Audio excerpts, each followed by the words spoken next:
Atendi um menino no outro dia, um doce. A pessoa não tinha nenhum problema de estrutura psicológica, não tinha nenhum problema emocional, mas o sofrimento dele, que ele acordava cuspindo marimbondo e prego. Aí eu pedi o exame, que é a polissonografia. Quando eu peguei o exame, eu mostrei assim para ele, olha aqui, ó, você está fazendo uma fase de sono. Aí, quando você está fazendo a fase de sono, você faz uma parada respiratória de 90 segundos.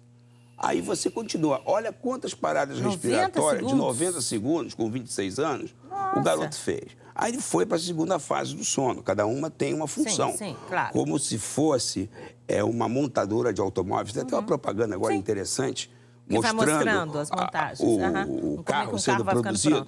Aí o menino continuou, fez a segunda fase. Aí eu falei, olha aqui, ó. Agora você teve 8 paradas de 90 segundos. Aí ele foi para a fase 3, foi para a fase 4, fez todas as fases.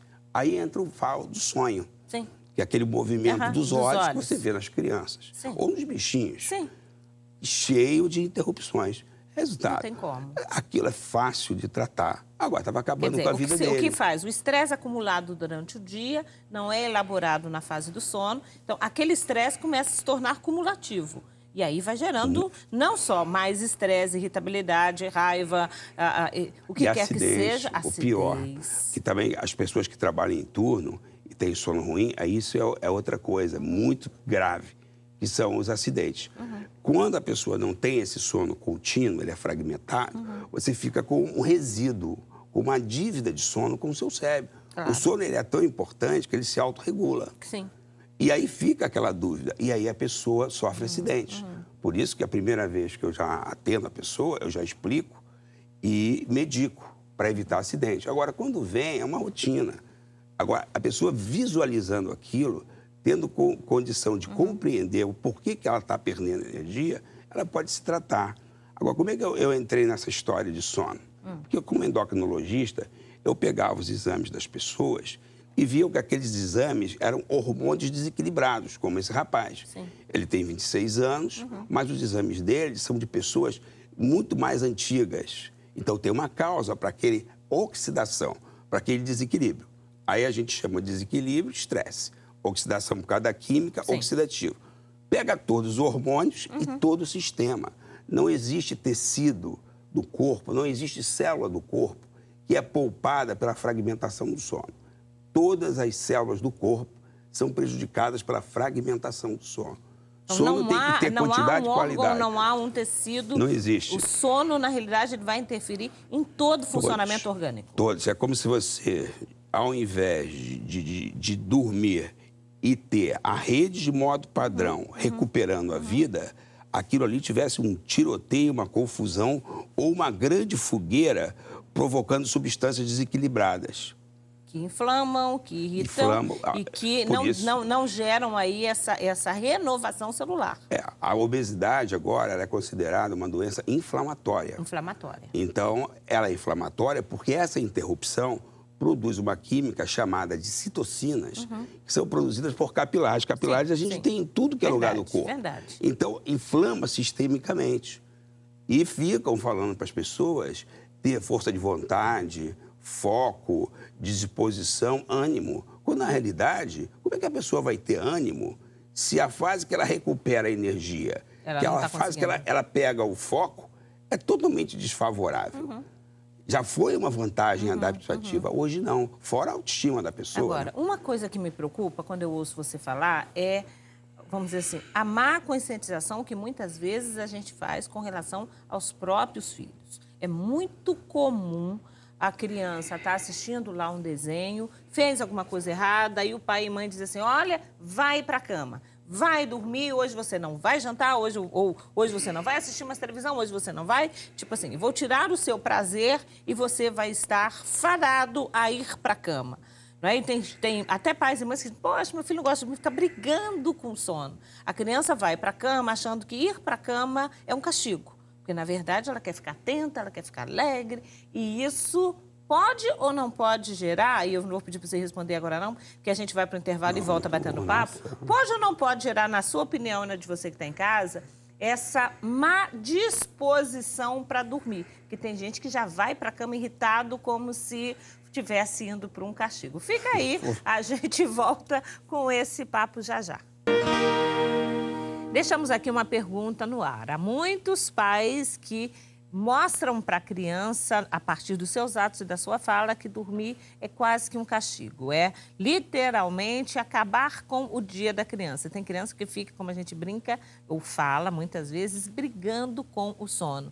Não é um ensino completamente errado? A criança não tinha que ser ensinada de que, uau, coisa boa, a gente vai dormir, não é? A gente vai para o quarto, no silêncio, coloca uma musiquinha, conta uma história. Mas cada vez mais o sono está sendo obrigatório. Já é, mas assim, está sendo visto como um grande castigo. Estou certa nessa minha linha? Absolutamente certa. O sono é uma das coisas mais prazerosas que existe. Inclusive, o sono é fundamental para a sexualidade. Sem dúvida. Se a pessoa não dorme bem, o sexo está completamente comprometido. Então, o sono é extremamente prazeroso. Se a pessoa não sente prazer em dormir, esse condicionamento biopsicossocial, espiritual é extremamente importante, a pessoa, o próprio cérebro dela já faz uma âncora de dormir e não ter o prazer. Agora, se existisse essa educação, esse cuidado, não sono como um castigo, mas como a coisa mais importante para a vida, concordo plenamente. Só que a gente precisa divulgar. O que mais me deixa triste é quando o paciente chega com aqueles exames horrorosos, absurdamente horrorosos, mas ele está tão lesado que ele não consegue entender que eu estou dando uma boa notícia e que ele precisa avisar os filhos para não oxidar, para não envelhecer desnecessariamente. Isso é a coisa que mais me dói. Todo dia, as pessoas com aqueles exames horrorosos ainda falam assim, eu durmo bem. Eu falei, não, meu filho, isso não é dormir bem, isso é coma, hibernação, não é dormir. Dormir é extremamente prazeroso. É o maior patrimônio de saúde.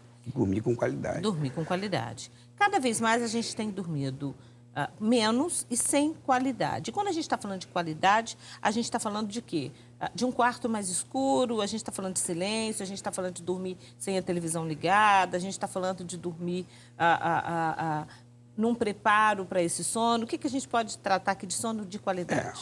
O primeiro prejuízo, que não tem como, é a sociedade contemporânea, é a luz.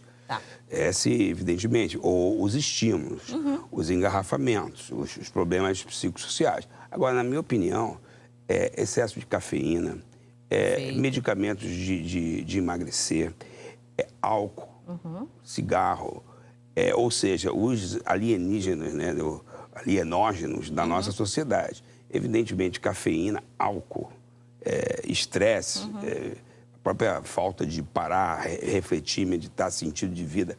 Mas o pior são essas drogas, inclusive, às vezes, a própria comida, que também acaba sendo uma droga. E, sem dúvida alguma, parar de pegar más notícias antes de dormir, né? Porque tem gente que à absurdo. noite vai ver todas as notícias ruins. Olha, 15 minutos antes de dormir, o que a gente ouvir, o cérebro ele vai tentar processar a noite toda e dar a solução. Só que ele vai trabalhar com um caos de informação que não tem condição de dar solução. Então, a pior coisa que se faz é usar a exaustão de estímulo e adormecer depois. Perdeu, como se diz aí, perdeu. Você vai ficar a noite toda trabalhando coisas que você não pode resolver. E aí perdeu mesmo, né? Eu assisti uma entrevista na televisão no outro dia, não me lembro o nome dele, mas uma pessoa considerada um dos maiores milionários que existe e também uma das pessoas mais inteligentes. Então, ele disse o seguinte, simples, como ele está atualizado. Quando eu era criança, eu formulava os problemas que eu tinha, deixava do lado da minha cabeceira e formulava também as decisões que eu gostaria. E depois eu adormecia. Sempre tive a resposta, foi o que ele falou. Segundo, quando acordava, eu relacionava as 5 prioridades daquele dia. Aí fechou. E você colocou aí, perdeu. E perde mesmo, porque perde qualidade de vida, perde saúde, perde-se tudo. O envelhecimento sistêmico dos hormônios, que não precisa guardar o nome, que é estresse oxidativo hormonal, você sempre precisa guardar. Envelhecimento. Envelhecimento. Álvaro Afonso, Poxa, muito obrigada. Foi muito bom conversar com você. E, na verdade, eu acho que você deixa aí uma grande, vamos dizer assim, literalmente coisas para a gente pensar, no sentido de que não adianta brincar com o sono. A gente precisa dele. Desculpe a correria, mas ela é proposital passar maior número de informações que possam beneficiar algum de vocês. Com certeza, eu vou dar verdade, iniciar. é Muito verdade. obrigado pela oportunidade. Sem dúvida alguma.